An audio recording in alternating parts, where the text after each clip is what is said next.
Kisah dari legenda Mak Lampir ada beberapa versi, dan awal mula kisah ini berasal dari sebuah legenda di Sumatera Barat yang di sana terdapat Gunung Merapi. Berikut akan diceritakan salah satu versi cerita dari legenda Mak Lampir ini, di mana pada zaman dahulu kala ada seorang putri cantik dari kerajaan Champa, Vietnam. Putri cantik tersebut memiliki nama asli Siti Lampir Maimunah, dan pada suatu hari putri Siti ini bertemu dengan seorang pemuda pengembara yang kebetulan melintas di desanya itu. Pemuda tersebut diketahui memiliki nama Datuk Panglima Kumbang yang ternyata adalah seorang bangsawan bergelar Datuk, dan dia merupakan seorang panglima di kerajaan gaib, dan Datuk Panglima Kumbang ini juga dikatakan dapat mengubah wujudnya menjadi seekor macan kumbang. Seiring berjalannya waktu, ternyata pertemuan mereka menumbuhkan benih-benih cinta di antara mereka. Namun hubungan keduanya ini tidak mendapatkan restu dari kerajaan Champa, ketika mereka mengetahui bahwa sang Datuk Panglima Kumbang ini berasal dari kaum siluman. Sedangkan dari pihak keluarga Datuk juga tidak merestui karena mengetahui bahwa Putri Siti berasal dari kaum manusia. Oleh karena hal tersebut, Putri Siti pun merasa sedih dan akhirnya memutuskan untuk menyendiri dan bertapa di kaki Gunung Merapi.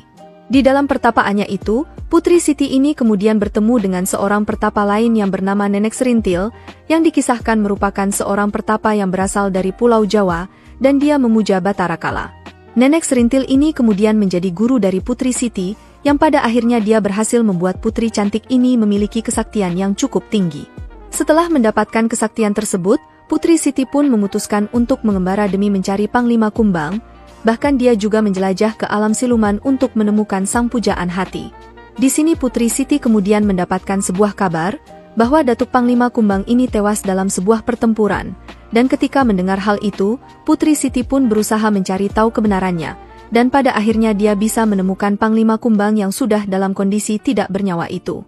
Putri Siti yang sangat terpukul akan kematian Panglima Kumbang ini pun berusaha mencari cara untuk menghidupkan Panglima Kumbang ini, dan akhirnya dia menemukan sebuah cara untuk menghidupkan Panglima Kumbang, namun dengan syarat dia harus menumbalkan wajah cantiknya itu.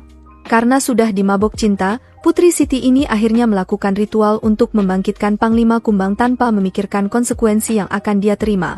Dan setelah ritual selesai, Panglima Kumbang ini pun bisa hidup kembali, dan akibat dari ritual tersebut membuat Putri Siti berubah menjadi sosok yang menyeramkan dan buruk rupa.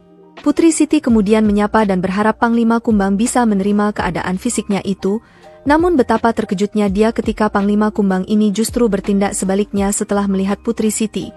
Bahkan Panglima Kumbang juga menyalahkan Putri Siti sebagai sumber masalah dan ingin memeranginya.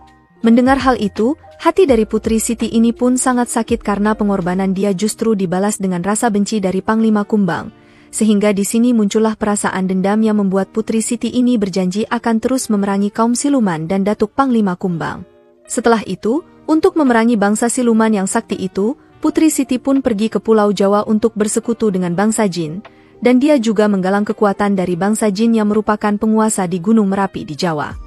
Putri Siti ini pun bersemayam dan mendirikan sebuah kerajaan gaib di sana untuk menyempurnakan kesaktiannya, dan semenjak itu, putri ini dikenal dengan sosok panggilan Mak Lampir.